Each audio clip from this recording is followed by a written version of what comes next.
So we've finally received the release date for the upcoming survival MMO Dune Awakening, and it will be releasing on May 20th of 2025. So we're only a few months away from finally being able to play this game. And with that being the case, I want to start to do videos going over all of the public information we have for this game. And in this video, I want to go over some of the most important elements, I think, for a lot of people looking to get into this game. And that's what we're expecting in the end game. Now, Dune Awakening is primarily a survival game with MMO elements on top of that, so a lot more social features and a lot more players in different areas of the game with a lot more permanence than some of these other survival games. But in a similar way to these other survival games, a lot of the base elements such as gathering, base building, and kind of base farming is going to be very important throughout the entirety of the game. So keep that in mind when we're going through all of this endgame content. Pretty much everything you're doing, even from the start of the game, will still play roles in the deepest parts of the endgame. And since the entirety of the progression throughout the game is important for the endgame, I think we have to quickly go through your progression throughout the entirety of the game. So when you start off into Dune Awakening, you're going to choose a world, which is basically just choosing your overarching server or realm that you would expect from other MMOs. And you're going to create your character. There's going to be a 15-minute starting scenario that just teaches you some about the game. And then you're going to be put into Haga Basin, which is basically a 40 to 50 player kind of permanent PvE focused area that's the size of Conan Exile. So it's still a pretty large map. It has smaller pockets that allows for PvP, but these areas are primarily for PvE, for farming, and for base building. And then once you've created your first flying vehicle, you'll be able to go visit the two hub areas, which are basically just cities, non-combat areas where you'll be able to go to the player market. You'll be able to pick up quests, visit with other players, or visit the different factions. And they're wanting like 100 to 200 people in every instance of these hub areas. Now, these hub areas will create new instances when they get filled up with too many players, but Haga Basin, there won't be any instancing there. So again, you'll be able to build permanent bases there and really have that element of permanence, which is really important for MMOs. Now, likewise to visiting the hub areas, once you've built your first flying vehicle, you can also go to the main end game areas, which are called the Deep Desert. Now, the Deep Desert as a play space is split up into 9 different meshed servers, which means you're able to freely travel between them without any like loading or anything like that. But those 9 different areas are on different servers. And this is primarily so they can have a lot of people on them without negatively impacting the other areas or zones. And they're wanting to allow 500 people in each one of those 9 different areas. So you could have 500 different people in a battle in one of those areas, and the next mesh zone over wouldn't have reduced performance because of that. That's the general idea with meshing.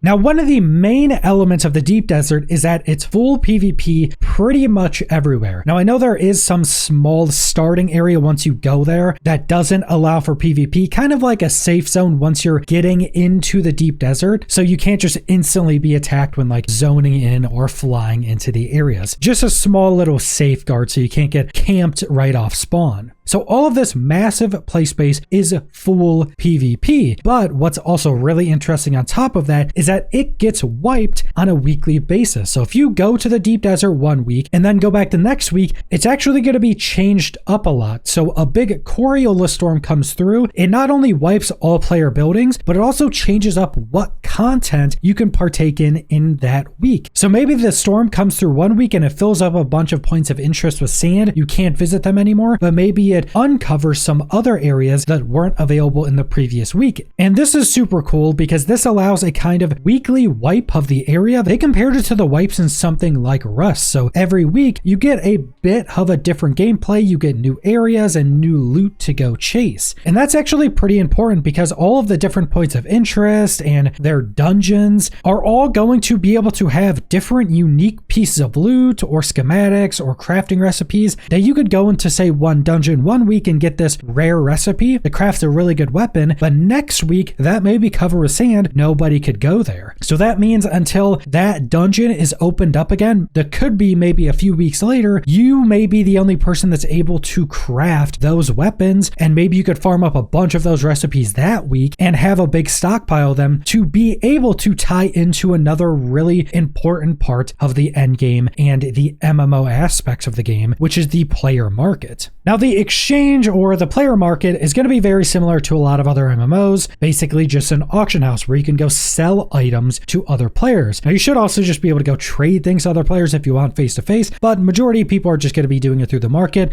which you'll be able to go to in the different hub cities. Now, why this is really important is because crafting is going to be a really big element in the game, which is going to allow players to focus on that if they want to craft really good things, get really good recipes, and even use the blueprinting system and sell those. And the blueprinting system will also play a role in every aspect of the game, but what this allows you to do is create a base, blueprint it, and sell that blueprint to another player so they can just use that blueprint, place it down, and then you basically just place the different elements into the blueprints to create the base. So you could say be a PvE focused player that never goes to the deep desert. You could create really cool base designs, sell it to PvP players that are always in the deep desert, and sell them like a really good defensive tower or something. They could buy that blueprint from you and then go place it down in the deep desert for that week and have a really good base to contest a different area. And that's a really big element going into the end game, the player trading and player markets, and also a really big element of being able to play the game how you want, no matter if you're a PvPer or a PvEer. And this is also going to tie back into another really important element of the end game, which is the Lancerad. Now, the Lancerad in Dune is basically the governing council of kind of what happens in the overarching universe, and all of the main houses are a part of this. And how this is going to play out in Dune Awakening is that you'll be able to join multiple different factions as a guild, or even as a single player if you just want to create your own guild and then join one of these factions.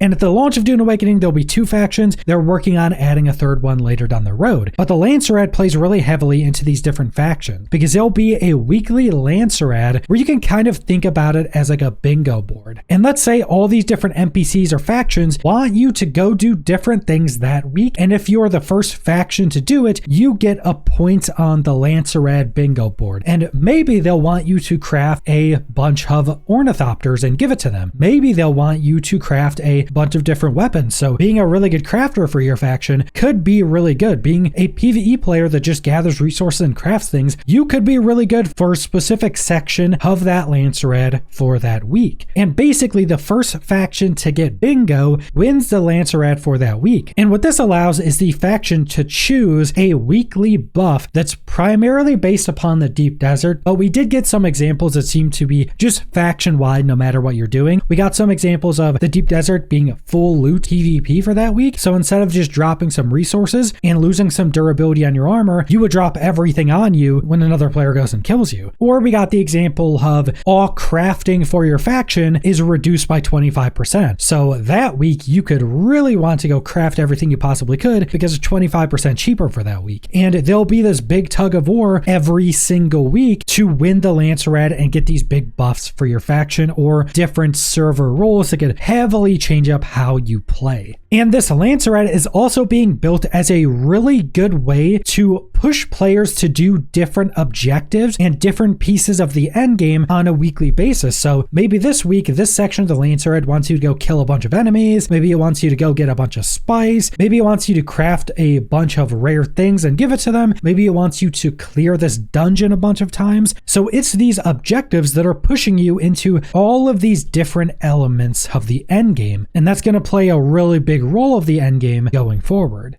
And this faction v faction war every week is going to play a very big role, especially for PvPers. But again, PvEers and crafters can still take part in it. They are also talking about adding a third faction somewhere after the initial launch of the game. And the third faction is basically going to balance the scales of the other two factions. Now, the general idea that they gave for this is that let's say the Lancerad is still a bingo board. So you need 5 in a row to win the Lancerad that week. But let's say this third faction only gets rewards if they make sure the two other factions were evenly matched for the entirety of the week. So you need, say, 5 in a row on the bingo board, and that third faction would only get rewards if the other faction that didn't win had 4 in a row. So they were one off each other. So the third faction would be balancing the scales to make sure the two other factions were kind of balanced. And this is their general idea for that third faction, but that won't be in at launch. That's something they're working on for a future update. And going back around to the Deep Desert, the Deep Desert is going to have all of the different content you would fully expect. They're going to have points of interest to go clear, dungeons to go clear, which are being compared much more to Fallout Vaults or Skyrim dungeons than what you would expect from other like MMORPGs. Then you're a survival game, so you obviously have building bases, especially the temporary weekly bases that will be in the Deep Desert, because again, the Coriolis Storm is going to come through every week and destroy all of your bases there. Then you have what's going to be really important is spice. Spice is obviously very important for Dune as a universe, but in the game, it's going to play multiple different roles. First off, it's going to be like a main currency. So going and farming and harvesting these big spice blows is basically just going to be farming currencies, but spice is also going to play a role in your character progression. Now, we don't know exactly how this is going to work. Being in contact and consuming a bunch of spice is going to augment your character abilities in some way. So there's going to be multiple different things you want to use